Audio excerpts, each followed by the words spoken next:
Il 2017 è stato un anno da record per il turismo veneziano. Gli arrivi sono cresciuti dell'8,4% e le presenze dell'11,2%.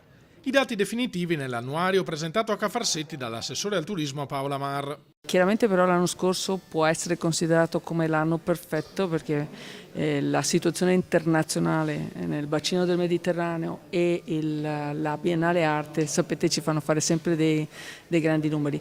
La cosa che ci conforta assolutamente è la crescita massiccia di quelle che sono le presenze a livello di musei. I visitatori dei musei cittadini sono aumentati del 5,8%, la Fondazione Musei Civici ha segnato un più 6,7%, mentre i musei statali si sono attestati al più 2,2%.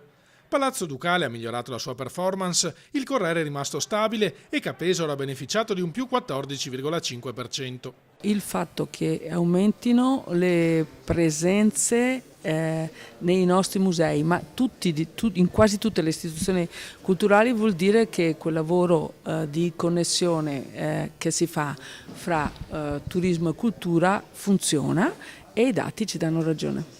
Il 2017 si conferma un anno da record, commenta Claudio Scarpa dell'Associazione Veneziana Albergatori, ma le presenze non vanno di pari passo con il fatturato, che nel 2018 mostra un trend in evidente calo, assestandosi finora su un meno 15%. Gli albergatori si dicono preoccupati per il forte aumento di posti letto in strutture extraalberghiere, passati da 22.500 a 32.500.